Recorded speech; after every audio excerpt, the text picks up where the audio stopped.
Hi, if you would like to hide items in Safari on the iPhone 16, then open Safari first and choose any web page in which you want to hide some of the items.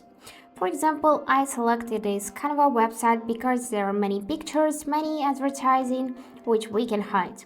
And for that, we will need to tap this icon and we'll see this option to hide distracting items. So simply select it, and now you need to select items which you wanna hide and confirm by tapping this hide button.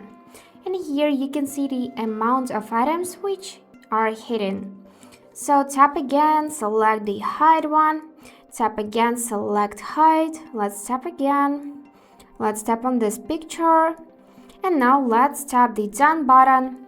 And now these items are gone. So you can always tap here again and select to show hidden items, or you can hide even more distracting items. Let's return back those pictures and advertising and select this show button. And that's it how it works. I hope this video was helpful for you and thank you for watching.